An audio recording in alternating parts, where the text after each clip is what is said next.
Hello, everyone. Welcome to another episode of the Sports Deep Dive Podcast. I am Rogers Harrison. I'm joined today by Brian Koperek. Brian, how are you? I'm wonderful. How are you?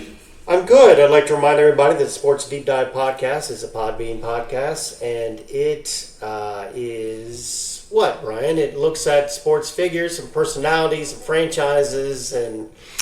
Yeah, we take a deep dive and look at not really the hot topic of the day, but we're more into the history and the factual side of sports and sports figures. Correct. So today, speaking of sports figures, let's take a look at former football coach Bill Walsh. Oh, yeah. Old Bill. Bill Walsh was born in Fremont, California in 1931. He attended Haywood High School in Haywood, California, which is in the San Francisco Bay Area. He played running back in high school. Huh. Yeah. Walsh played quarterback, though, at the College of San Mateo for 2 seasons. Okay. All right. That's a little bit rare to go from running back to quarterback. Usually you'll see it the other way around. Yeah. Yeah. Now, here's an interesting fact for you. You may not know this, Brian. Both John Madden and Bill Walsh played and coached at the College of San Mateo earlier in their careers. Wow. That is a fun fact I didn't know. That's pretty interesting. So, after playing at the College of the San Mateo, Walsh transferred to the San Jose State University. Okay. He played tight end and defensive end. That's a plethora of positions to play. Yeah. Running back, quarterback, tight end, and then defensive end. Now, and what I'm about to tell you, he played all those positions in football. But what I'm about to tell you is going to tell you do not want to cross Bill Walsh in a dark alley. Okay. Because he also participated in intercollegiate boxing, and he won the Golden Glove. Oh, I actually knew that. Yeah, that's pretty cool, though. He was definitely a tough dude. Yeah, so he could kick your tail, Brian. He could. He could. All right, so Walsh graduated from San Jose State with a bachelor's degree in physical education in 1955. Okay. Now, after 2 years in the U.S. Army participating on their boxing team, again, another example of him kicking your tail, Brian. Right. Walsh built a championship football team at Washington High School in Fremont. Okay. Now, that's in California. Yep. Cali kid. He did that before becoming an assistant coach at Cal, Stanford, and then the Oakland Raiders in 1966. Yep. Now, he then served with the Cincinnati Bengals from 68 to 75 and the San Diego Chargers in 76. Yep. 1976. I was 1 year old. In 1976? That's right. All right. Now, his first job as a head coach in the pros at the age of 47.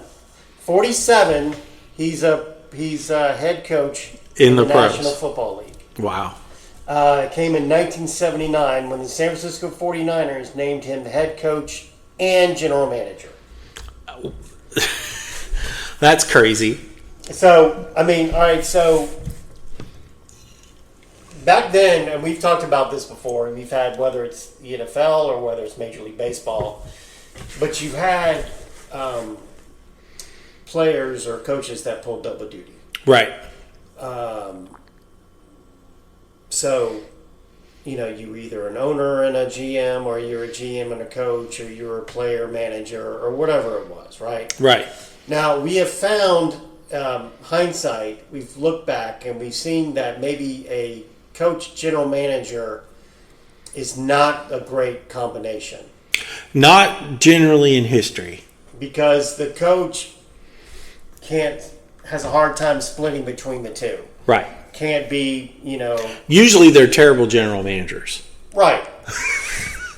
Because they're like, I want to go out and get this guy, but they don't care about the budget. Or how they do it. Yeah. All right. Now, like I said, they hired him in 1979. Do you know the San Francisco 49ers record in 1978? I don't. The 49ers had won just 31 of their last 86 games and were 2-14 in 1978. Wow. That's a dumpster fire. They were awful.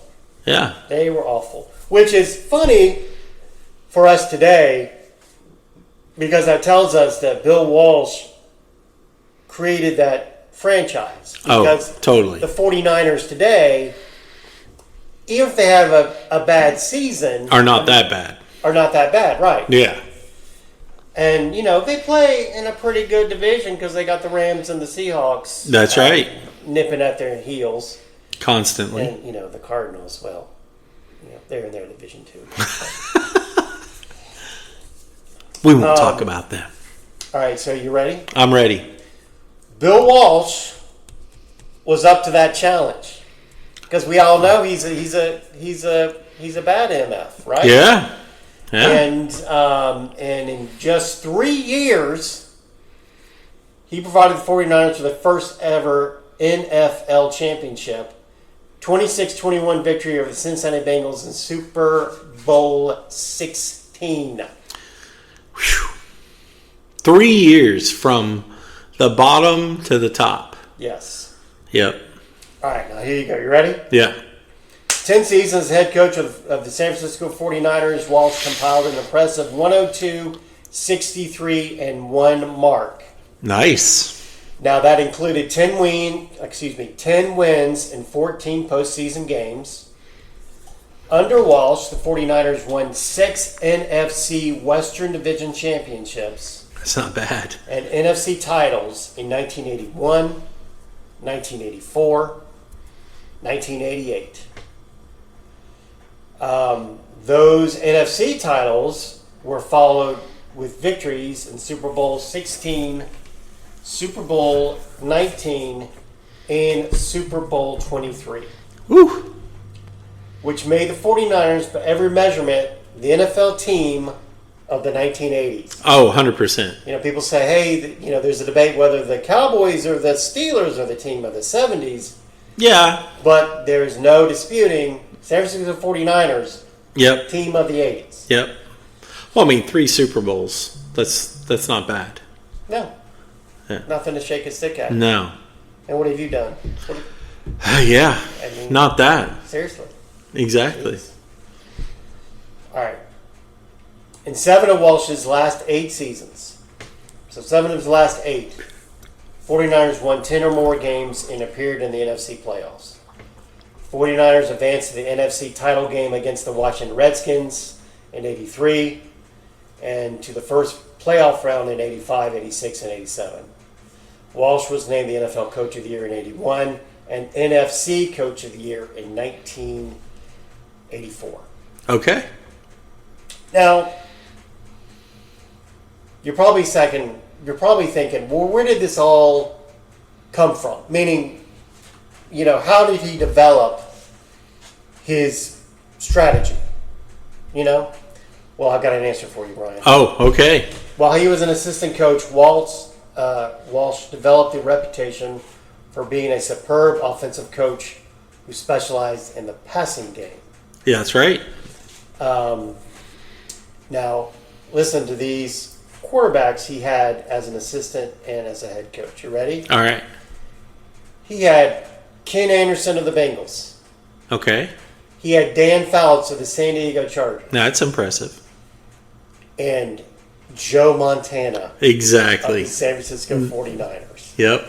He was the one that was able to guide those quarterbacks. Yep.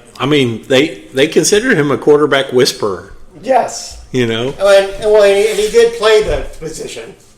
Yeah, but at San Mateo State. Okay. Yeah, well, just go ahead and... But it doesn't matter. He's Bill Walsh is, he's one of those guys, one of those coaches that just knew that position and could get the best out of very talented, obviously, players, but Yes. he could do it. After his retirement from the 49ers in 1989, Bill Walsh worked as a football broadcaster, and then he returned to coaching as the head coach at Stanford University for 3 seasons. I had forgotten about that. Yeah, and then he retired from coaching permanently in 1994. He took roles with the 49ers as a vice president, a general manager, and consultant. And he also remained involved with Stanford Athletics as a fundraiser and administrator, including overseeing the renovation of Stanford Stadium. Yep. Okay. From 2005 till his death in 2007, Bill Walsh served as Stanford University's interim athletic director. He continued his work as an author and speaker and served on the board for the Lott Impact Trophy. Lott Impact Trophy. Right. Okay. Now, here's some bad news. He was also privately battling leukemia. Yeah. Now, he disclosed his condition publicly in 2006, but for a number of years there, he... Kind of just did it in silence. Yes. Typical Bill Walsh. And he died in 2006. He was 76 years old when he passed. He's definitely an icon in football. In 2007, the Bill Walsh Legacy Game was established between Stanford and San Jose State to honor his ties to both programs. I know that the two still play. They played last year. They're scheduled to play this year. That's excellent. I do not know. I'll be honest with you. I do not know if that game is still called the Bill Walsh Legacy Game. But yeah. Yeah. We just did a sports deep dive into Bill Walsh. How you feeling? Feeling great. Bill Walsh is definitely not in my era, like at all. Obviously, I was pretty young in the 80s, but even I'm saying that to say that even though he was not from my era, he's definitely a name that I know and respect in that world. Yeah. Well, this concludes this episode of the Sports Deep Dive Podcast. Here we are in Season 2, and we want to thank y'all for making Season 2 a possibility. As I've told you many times, we come to you commercial free. We are short and sweet, so you can get about on your day, or perhaps you're ending your day with us before you go nighty-night. Regardless, we appreciate you. And Brian, you got anything else to say before I sign off? Yeah, just hey, if you're enjoying these podcasts, I'd love it if you would share it with a friend. Let them know about it. We need to grow as a podcast, and the more we grow, the more we can provide back to you. So I'd just really like to throw a call out there and just ask you to tell somebody about us. All right. I appreciate that. And for Brian Koperick, this is Rogers Harrison saying so long, everyone.